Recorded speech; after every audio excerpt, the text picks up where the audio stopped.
Good morning. Welcome back to Professional Insights, brought to you by the National Referral Network. And this morning we've got an amazing conversation because the question is deciding when to sell your business, and some of the questions that come around that. It's one of the toughest and most important decisions business owners face. And today we are joined with Stewart Guthrie from Liberty Group of Nevada. He is an expert in navigating the complexities of selling a business. And today we're going to talk about when to sell, how to avoid the common pitfalls, what those pitfalls are, what the market looks like, and everything that's fun around selling the business. But before we do that, make sure to hit that like and subscribe button. Leave your comments down there. We will answer these questions. We'll get you pointed in the right direction.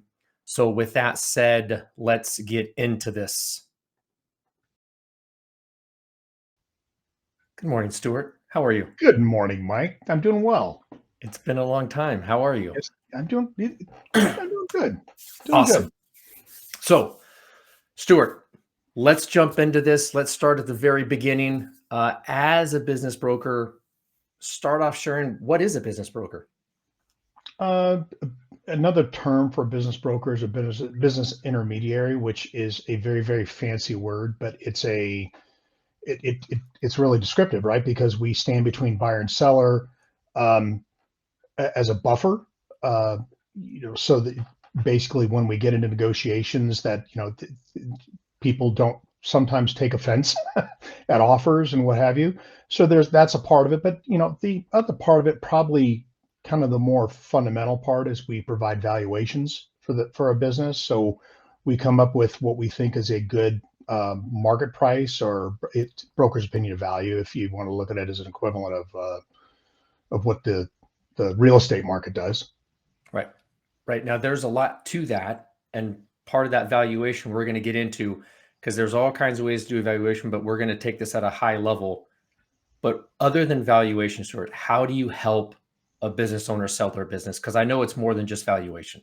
Sure. So we're gonna help the owner prep for their business. Ideally, we're there early enough, and we're talking years early enough, Right. so that we can examine the business. The seller can examine their business and look at it through the eyes of a buyer, right? In other words, what does a buyer want to see in a business that they want to potentially acquire? And hopefully, there's enough time that they can make those changes. And it doesn't mean fundamentally changing the business. It may mean fundamentally changing the way you report on the business, or maybe paying some taxes, for instance. In other words, if the more profit you can show, the more attractive your business is. Or perhaps we're going to suggest some structure changes within your business to make it more palatable to the marketplace in general. If, for instance, a seller is fundamental to every decision within the business, you've really narrowed your buyer pool down to people who are just like that seller. That's more of a challenge. And of course, we do the marketing of the business as well. So we build a marketing package for the business. We refer to it as a SIM, or a CBR, a confidential information memorandum, confidential business report, CBR. Basically, it's the book on the business. So after someone signs a non-disclosure agreement about the business, it's very fundamental that we want to keep, in the vast majority of cases, we want to keep the fact that the business is for sale confidential, because we don't want employees, clients, or vendors to know that the business is for sale. And That's a so key. That's a key point, Stuart. huge, And yeah. we're going to get into that one too, because I think a lot of business owners may not quite understand that. But what are some of the common reasons why a business even wants to sell? Um, Most often, it's people are tired; they are ready to retire. Probably the biggest reason. Um, Ideally, if they've talked to their financial planner, and they know what their number is. In other words, they've got their retirement number, that they've determined that the business will contribute the amount that it needs to help them on their way to their next phase in life, next stage, the end game, depending on which company that you deal with in terms of the exit planning as a coaching. But the bottom line is, it's the business is supposed to serve the seller. It's not, the seller's not supposed to serve the business. And so when that value of that business hits the point where the contribution is sufficient, every moment beyond that is a risk, right? Stewart, so that when I was coming up with some of these questions, this one kind of struck me. Mm-hmm. Because, well, let's just say I own a business and I'm not going to retire for 5 or 10 years. But the timing in terms of, and we're going to get into these market conditions here in a second, but the market conditions, the dollar value is what I need to do. And so everything's telling me to sell now. Mm-hmm. How does a business owner know what that timing is if they haven't gone through the process? Well, they don't, right? I Right. mean, that's the problem, is that how many people in 2019, the end of 2019, said, 2020, spring of 2020, I'm going on the market, I'm going to sell. Right. And, something happened in March of 20 that, caused a big uproar. And so here we are. These people, so that's when I said that every moment beyond the time that your business hits your number is a risk. There's a ton of stuff out there that you're not in control of, right? In Right. other words, it's a market condition. It's it's a war. It's a brush fire skirmish someplace on the other side of the planet that may affect whether your business sells, and you didn't do anything. It's just, so if you can take that money off the table, get it to your financial planner, because get it to your investment advisor, financial planner, wealth advisor, whatever the term is, and help them and allow them to take care of you, for you and your family, for the rest of your life. That's the job of the business, right? That's what it's supposed to do. And there's multiple ways. We're talking specifically about selling a business. There's Right. multiple ways to exit a business, including, you know, your kids taking it over, making it a multi-generational business. I will tell you that when I was in the property management business, my kids said, "There's no way in hell I'm doing that." Right. And I understand, but so part of my advice, a little side note here, is make sure, if that's your plan, make sure you talk to your kids about it. Right. Because to your point, Stuart, there's a lot of things that happen in the market. Obviously, COVID with supply chain issues. I mean, we still have some supply chain issues. And right before we came on, you mentioned there's some market conditions that are actually a little bit more favorable. Talk a little bit about that. What's going on? How's the market more favorable possibly now than it was before? Well, like all markets, it's emotional, right? And so, I think I mentioned to you that 2023 was a rough year for people in our industry. And my perception of that, I mean, obviously I haven't polled, however many millions of business owners are out there, but and buyers. Um, but I think that people were holding out in hopes that interest rates would drop, um, because that's what people were talking about. Oh, they've got to come down. They got to come down. And at the end of the year, when they didn't really come down, and yes, there's been an interest rate adjustment, but it's not totally significant. I mean, I'll take everything we can get, but um, I think people made their peace with it. Okay, I'm not getting any younger. I need to put my business on the market. I'm not getting any younger, and I can't stand my job. I want to buy a business, um, and they made their peace with it, and that has started to filter through in terms of pricing of businesses. Okay. But it's still, valuations are done based a lot of, heavily on the fundamentals of what happened in the past. And so those databases go back during the salad years, right? When things were great, low interest rates, and that of course increases the interest rates, or pardon me, it increases the sell prices at the lower interest rates. So, but it's starting to filter into the market. And again, people are, again, they're all markets are emotional, and I think people have kind of made their peace with the current market conditions. Does the industry itself come into play here, Stuart? I mean, are there kind of like different things in the market that ebb and flow given seasons. Is it in, I mean, is selling a business, do they have the same ebb and flow given the seasons? Is it industry based, or is it just sell whenever you can sell? I think for the most part, it's going to be sell whenever you can sell. There's not, I'm sure that, there are people with a particular focus in a given industry that can say that, yes, during a particular time of the year. I mean, this is a strong effect in seasonal businesses, for instance.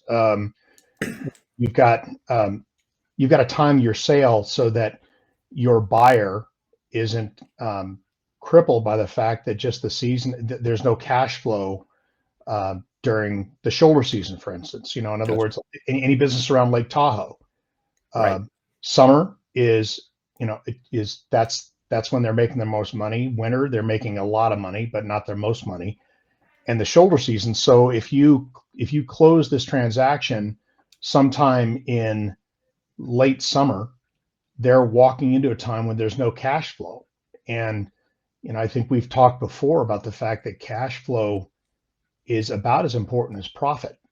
Right. I've told people before that you could take someone, who's a man who's dying of thirst, and he's crawling across the desert, and said, look, if you can hold out for 2 more weeks, I'll give you a lake. It doesn't Right. matter, because he's going to be dead before he hits the lake. Yeah. That's how I characterize cash flow and the importance of cash flow in a business.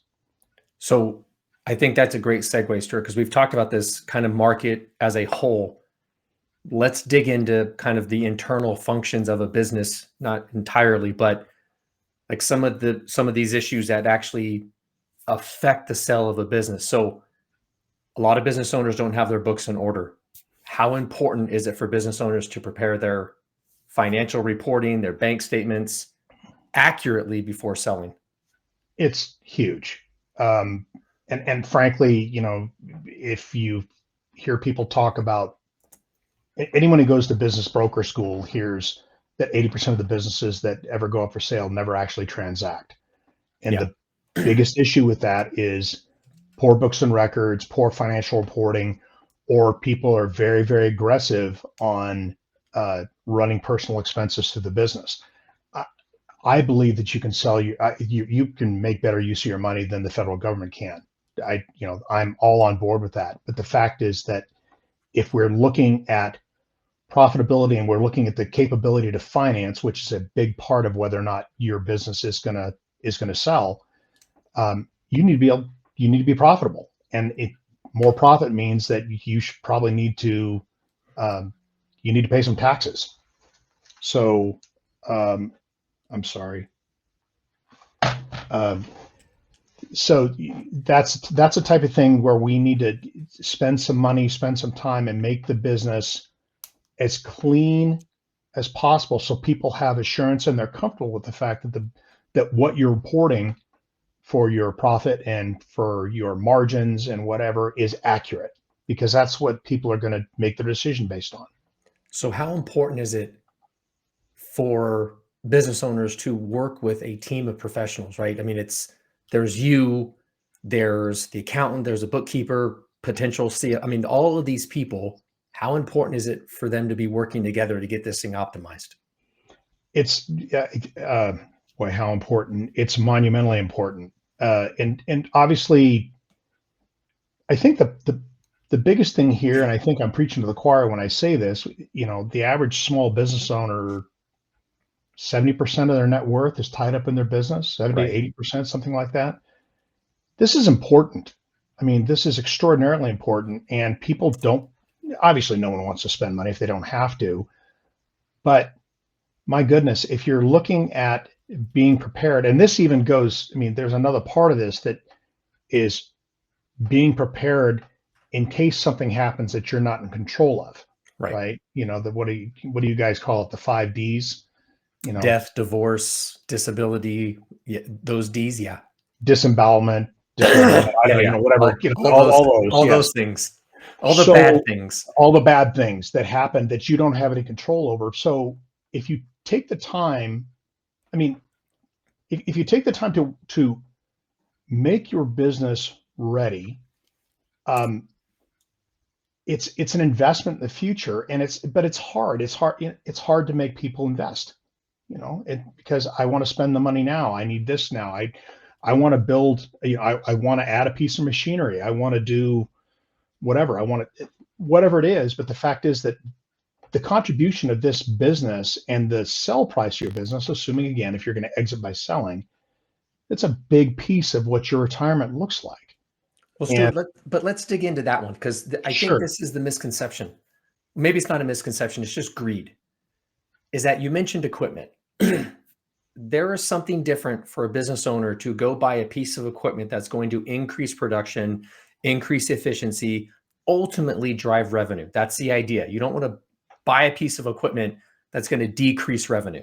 So you correct. want to increase efficiencies. That is way different than stripping the cash flow so you could go buy a new boat, Yes, right? absolutely.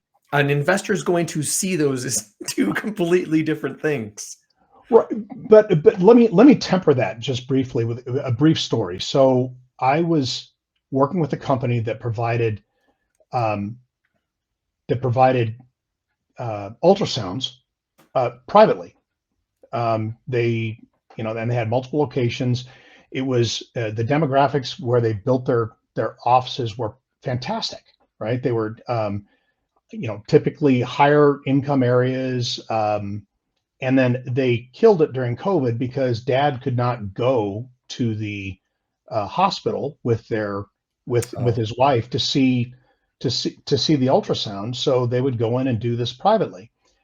And the owner was expanding, and she was doing a great job, and she had two very very profitable locations, and then she expanded into a third location, and then she decided she wanted to sell.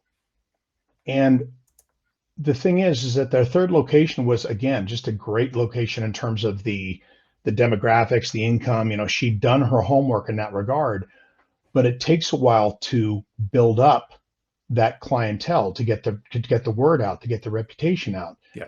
And so when I did the analysis on it, when I did the valuation, basically with two locations, because I had good financials that I could lop off that third location. With two locations, she was worth $750,000. With three locations, she was worth $500,000 because she was still feeding that third location.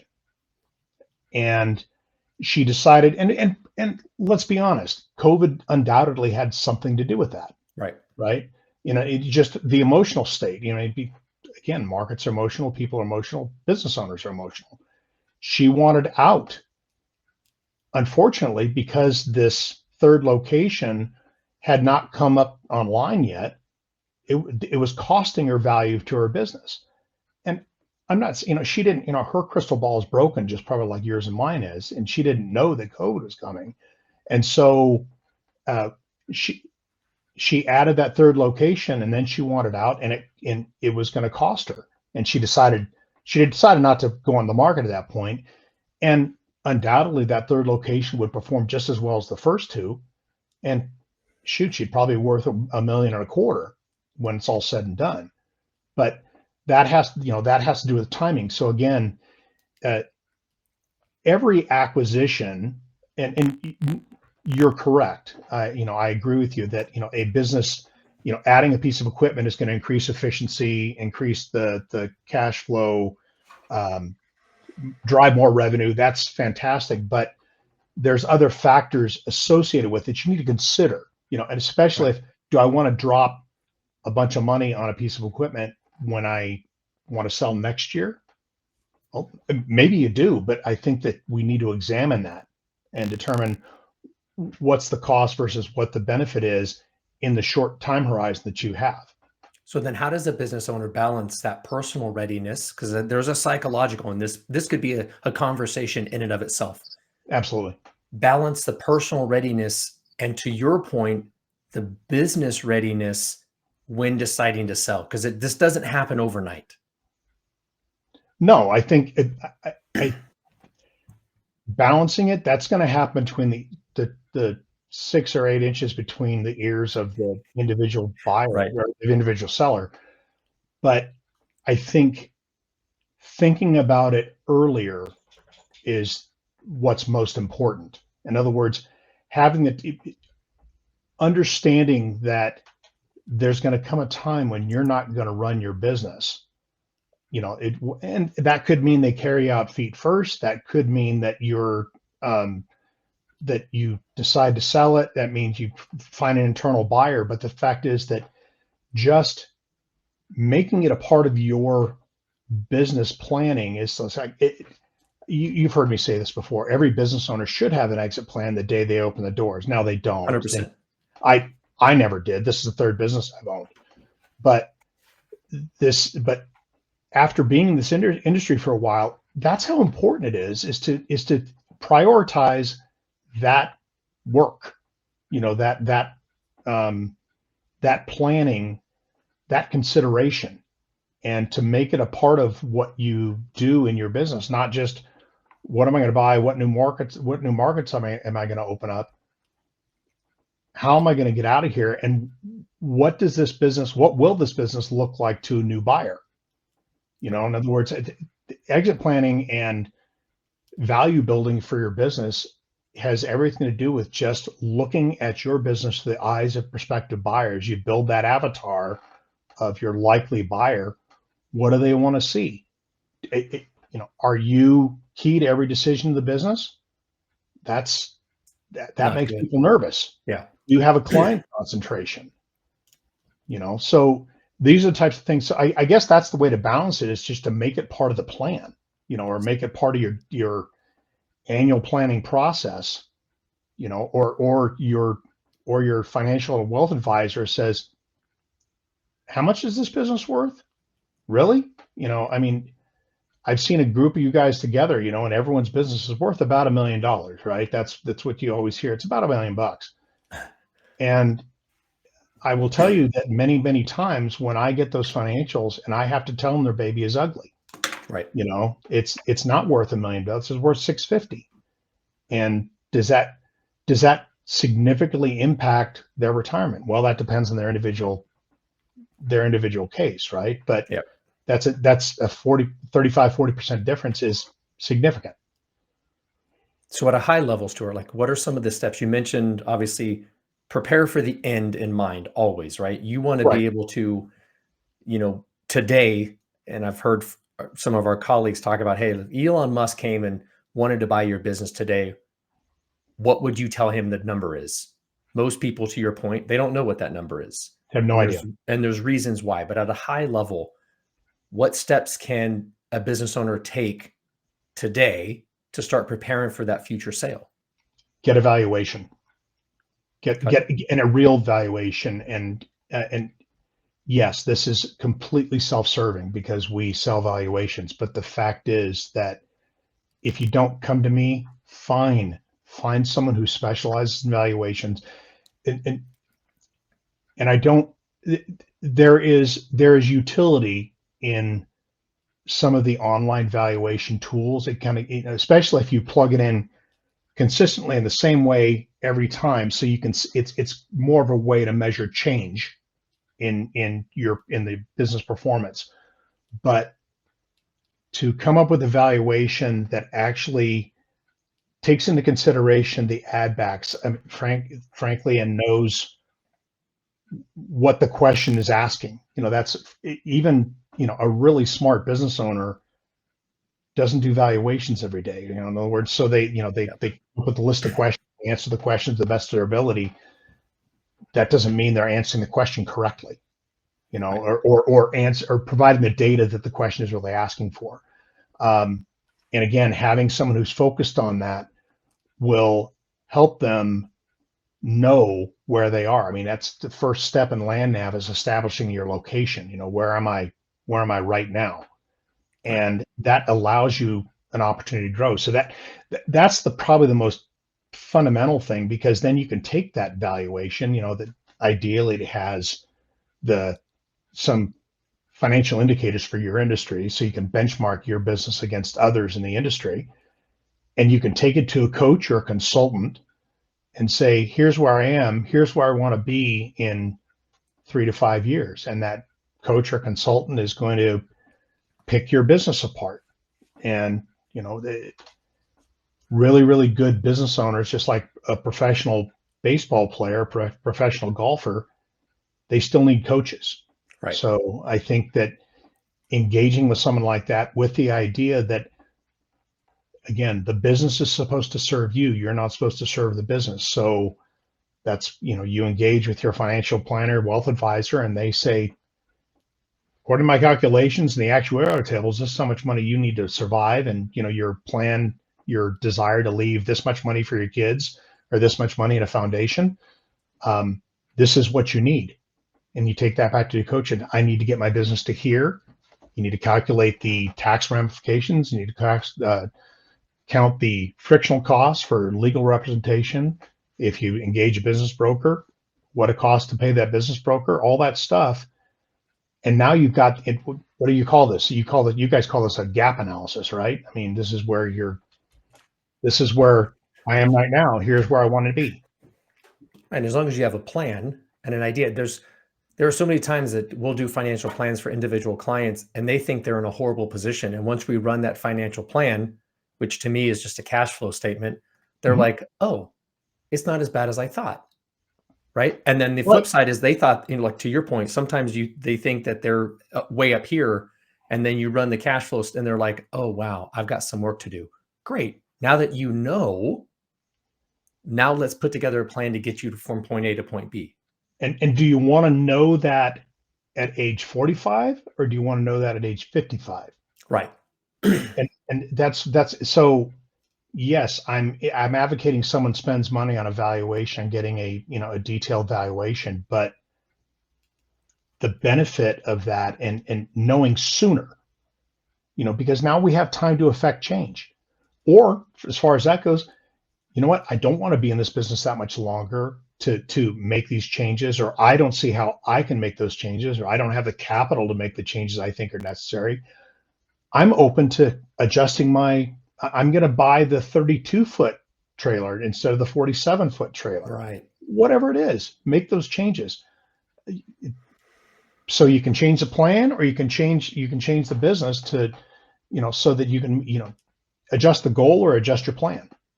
Yep. And Stuart, as we wrap up, which I really appreciate the time, we just talked about valuation. What's another piece of advice that you could give business owners to get started in terms of preparing their business to sell? I think there's so many, just to be clear, Mike, we don't do coaching. I'm a big advocate for coaching and right. Consulting work, to have someone who is looking at someone who is not emotionally associated, emotionally involved in your business, to look at your business kind of cold-eyed, green eye shades look and say, this is how it looks. So I could go into all the things that I know about coaching, because, I've taken the Value Builders training, and, my wife is a SEPA and all that.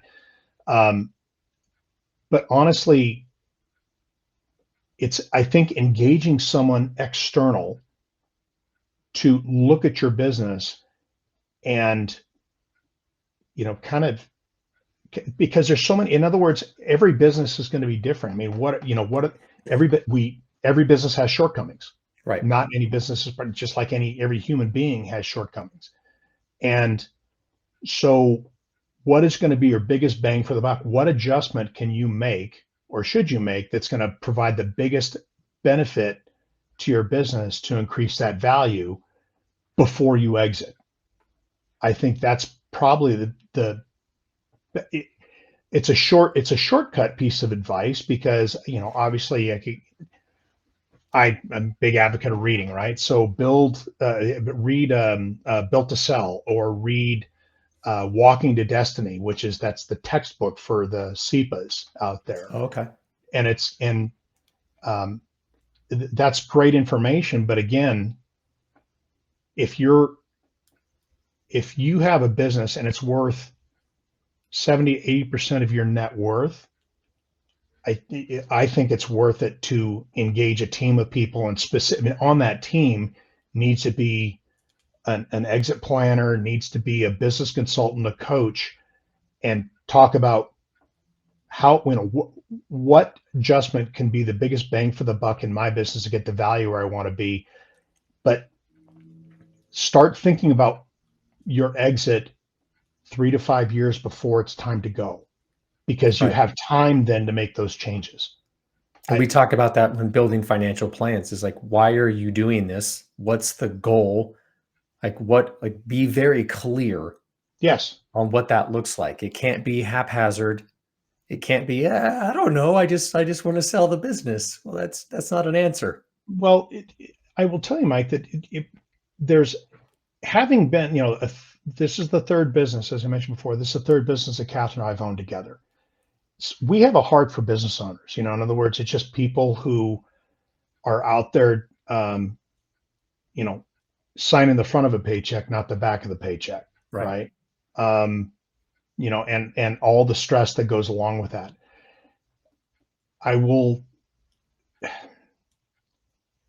When someone comes in and says, I'm ready to sell, we do through our networking activities, or, hey, that my accountant said that I should talk to you because I'm thinking about selling. I'm ready to go. And they have a picture in their mind of what that business is worth. And here's their, pick a number, 62, 65, 59. And they've got a picture, they've got one foot out the door. They're ready to leave.